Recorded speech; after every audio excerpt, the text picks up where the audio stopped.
What if your own government used you as a test subject without your knowledge? What if the morning milk you gave your children contained radioactive fallout from bombs detonated hundreds of miles away? The answer lies buried in classified documents that took decades to surface. Between 1945 and 1962, the United States conducted over 200 atmospheric nuclear tests on American soil. The fallout didn't stay in the desert. It drifted into homes, contaminated food supplies, and turned ordinary American families into unwitting participants in history's largest human radiation experiment. The Nevada test site sprawled across 1,350 square miles of desert, just 65 miles from Las Vegas. Starting in 1951, nuclear weapons exploded here regularly, some visible from downtown casinos where tourists gathered on rooftops to watch the atomic light show like a deadly fireworks display. The government called it safe entertainment. Local newspapers ran advertisements encouraging families to wake up early and watch the atomic sunrise. Hotels in Las Vegas promoted atomic breakfasts, served at dawn before each test. But internal memos tell a chilling different story. Declassified Atomic Energy Commission documents from 1953 reveal scientists calculating radiation exposure for nearby communities and concluding that fallout would be significant. They knew people would be harmed. They proceeded anyway, treating human lives as acceptable collateral damage. The St. George area of Utah, 150 miles downwind, received radiation doses equivalent to receiving chest X-rays every day for months. Children played in radioactive snow that fell after tests, not knowing the white powder glowing faintly in the sunlight contained deadly isotopes that would kill them decades later. Local health officials were never warned. When residents began reporting mysterious illnesses, strange rashes, and livestock deaths, government investigators arrived. But they didn't come to help. They came to study the effects of radiation exposure on human populations like scientists observing lab rats. These communities had become living laboratories. Their suffering was transformed into scientific data points in classified reports that wouldn't see daylight for 30 years. Every symptom, every death, every birth defect was carefully documented and filed away in government vaults. The Atomic Energy Commission established monitoring stations throughout Utah, Nevada, and Arizona. Not to protect residents, but to measure how much radiation they were absorbing. Scientists in white coats would arrive in small towns after each test, carrying equipment that looked like something from science fiction. They took soil samples from schoolyards where children played. They tested milk from local dairies, knowing it was contaminated but never warning the families who drank it. They collected urine samples from children under the guise of routine health screenings, studying how radioactive isotopes move through small bodies. What they found was terrifying. Radioactive iodine levels in local milk supplies exceeded safe limits by hundreds of times. Strontium-90, a bone-seeking isotope that causes leukemia, was detected in the teeth of children throughout the region. The contamination was everywhere, invisible and inescapable. Government memos from this period reveal officials debating whether to warn the public about contaminated food supplies.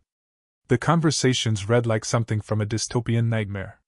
The decision was always the same: maintain secrecy to avoid panic and protect the nuclear weapons program at any cost. Local doctors began reporting unusual patterns of illness that defied medical explanation. In small Mormon communities that had never seen cancer, children were developing leukemia at rates that made no statistical sense.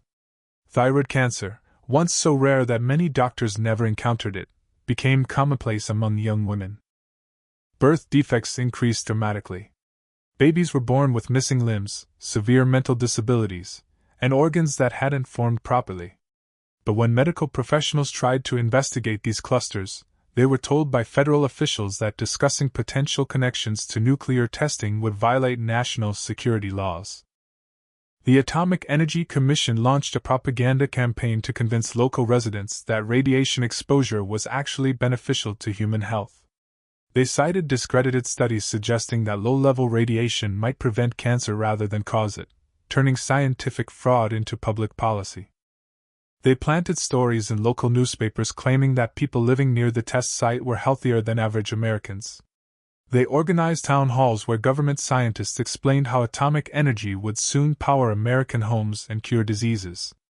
The lies were systematic, calculated, and deadly.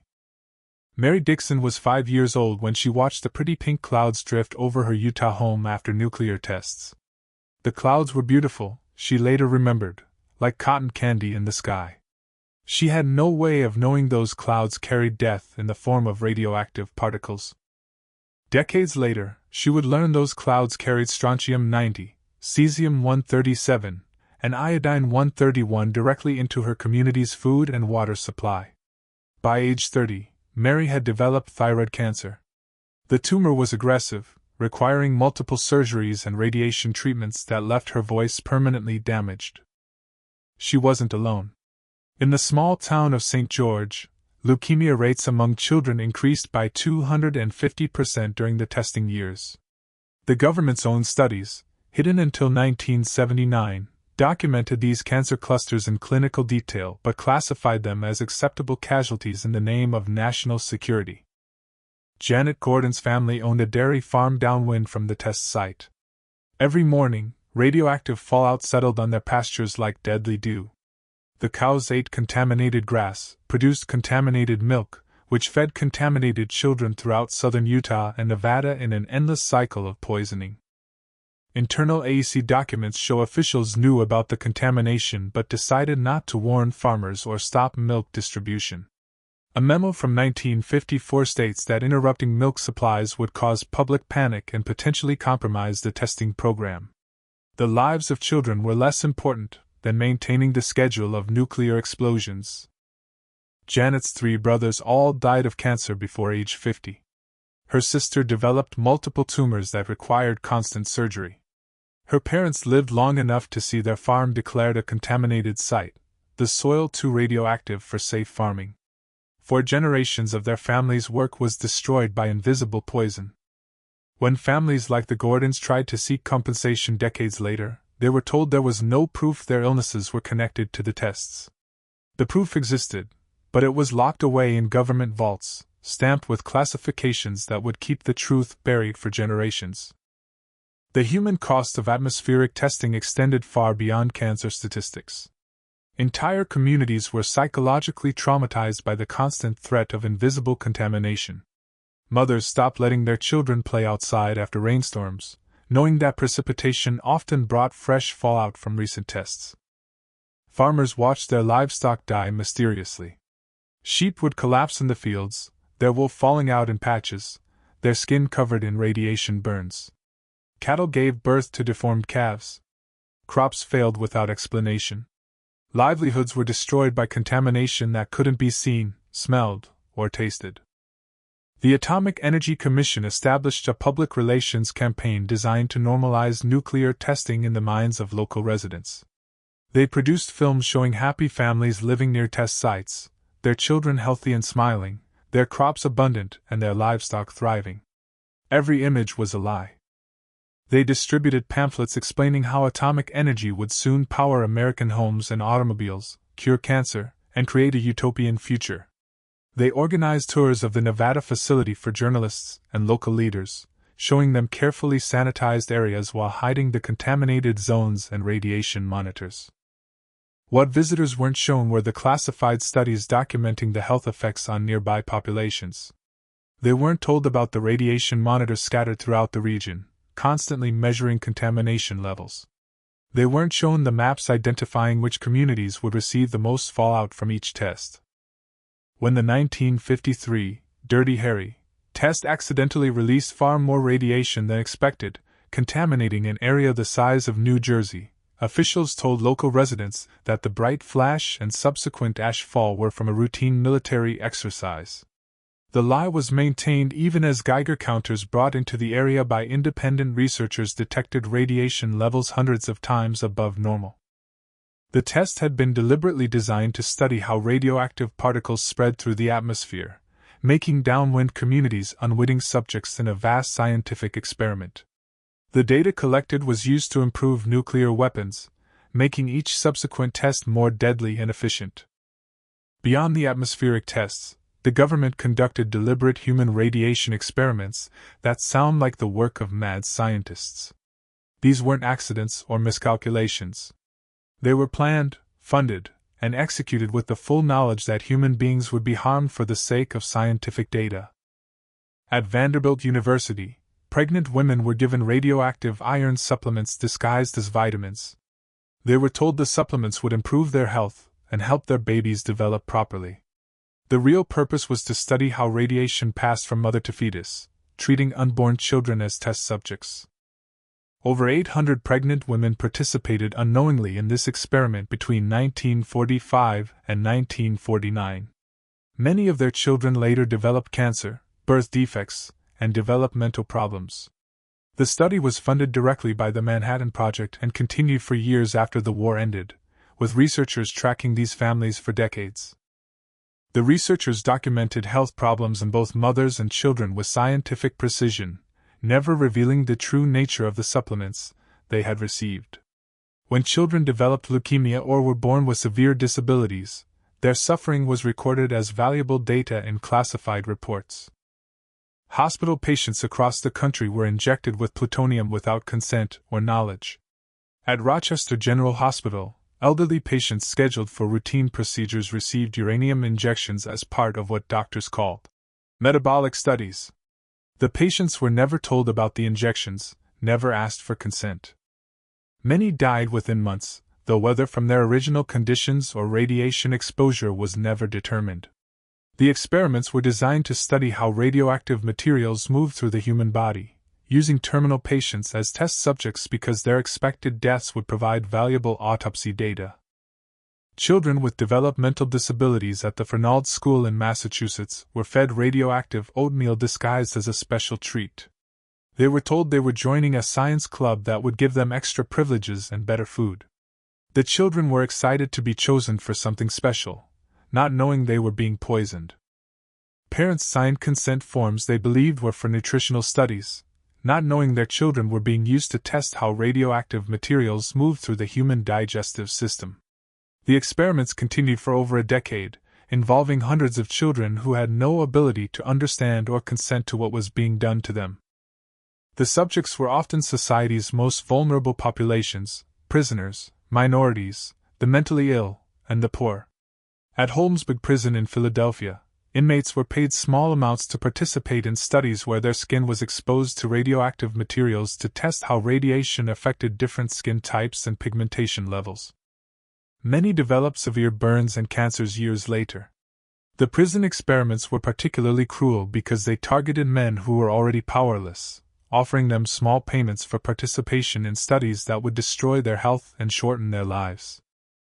At the University of Cincinnati, cancer patients were subjected to whole-body radiation exposure far exceeding therapeutic levels. They were told the treatments might help their conditions, but the real purpose was to gather data for the military about how soldiers might function after nuclear attacks. The patients suffered agonizing deaths from radiation poisoning while researchers carefully documented their symptoms. Their pain and suffering were transformed into military intelligence about human survival in nuclear warfare scenarios. Dr. Joseph Hamilton, one of the lead researchers, wrote in a 1950 memo that using human subjects for radiation research would be difficult to justify publicly but was necessary for national defense. The memo reveals the calculated decision to sacrifice human lives for scientific advancement and military advantage. The experiments were coordinated between the AEC, the Department of Defense, major universities, and hospitals across America. What makes these experiments particularly horrifying is not just their scope, but the deliberate targeting of vulnerable populations who had little recourse if things went wrong. When some experiments were discovered in the 1970s, government officials claimed they were isolated incidents conducted by rogue scientists operating without oversight. But declassified documents prove otherwise, revealing a systematic program of human experimentation that violated every principle of medical ethics and human dignity. The paper trail shows that these experiments were approved at the highest levels of government, funded by federal agencies, and conducted by respected institutions. The victims weren't just numbers in a database. They were real people whose lives were destroyed by their own government's callous disregard for human life. In 1977, investigative journalist Howard Rosenberg filed Freedom of Information Act requests that would eventually crack open the government's wall of secrecy. What he found was a conspiracy of silence that had lasted for decades, protecting not national security but the reputations of those responsible for mass human experimentation. The documents he obtained revealed not just the scope of the testing program, but the deliberate deception used to hide its consequences from the American people. Internal AEC communications showed officials knew atmospheric testing was contaminating milk supplies across the western United States, but chose silence over safety. One particularly damning memo from 1955 discussed the political implications of admitting that American children were drinking radioactive milk. The conclusion was chilling: maintaining public ignorance was preferable to risking opposition to the nuclear program, even if it meant allowing children to continue consuming contaminated food. When sheep began dying en masse near the Nevada test site in 1953, government veterinarians publicly blamed the deaths on cold weather and poor nutrition. But private memos revealed they knew radiation was the cause and were ordered to maintain the cover story to protect the testing program from public scrutiny. The sheep deaths were particularly problematic for the AEC because they occurred immediately after a test, making the connection to radiation exposure obvious to local ranchers. Internal documents show officials debating whether to compensate ranchers for their losses, ultimately deciding that any payment might be seen as an admission of guilt. The most shocking revelation came from a 1956 AEC study that calculated how many Americans would likely die from cancer caused by atmospheric testing. The estimate was between 15,000 and 20,000 excess cancer deaths. Officials reviewed these numbers and decided this was an acceptable price for maintaining nuclear superiority over the Soviet Union. These casualty projections were never shared with Congress or the public, despite the fact that lawmakers were regularly asked to approve funding for continued atmospheric testing. The study included detailed maps showing which areas of the country would receive the highest levels of fallout, essentially marking entire communities for sacrifice. The maps were color-coded like weather forecasts, but instead of showing temperature or precipitation, they showed which American communities would receive lethal doses of radiation. Children's playgrounds, schools, and hospitals were marked as acceptable casualties in the pursuit of nuclear weapons development. When families of test site workers and downwind residents began filing lawsuits in the 1980s, they faced a legal system deliberately stacked against them. The government invoked state secrets privilege, claiming that revealing information about nuclear testing would compromise national security decades after the tests had ended. Lawyers representing victims were denied access to crucial documents, prevented from interviewing key witnesses, and forced to build cases without the evidence they needed to prove causation. The legal battles dragged on for years, designed to exhaust the resources and patience of victims seeking justice. Many victims died before their cases were resolved, taking their stories of suffering to the grave. Those who did win settlements were often required to sign non-disclosure agreements that prevented them from speaking publicly about what they had learned during litigation, ensuring the conspiracy of silence continued. The government's legal strategy was cynical and effective: delay, deny, and wait for the victims to die. Time was on the side of those who had committed these crimes. As memories faded, evidence disappeared, and witnesses passed away from the very cancers their lawsuits claimed were caused by radiation exposure. In 1990, Congress finally passed the Radiation Exposure Compensation Act, acknowledging for the first time that the government had harmed its own citizens through nuclear testing. But even this admission came with conditions designed to limit the government's liability and keep the full truth from emerging.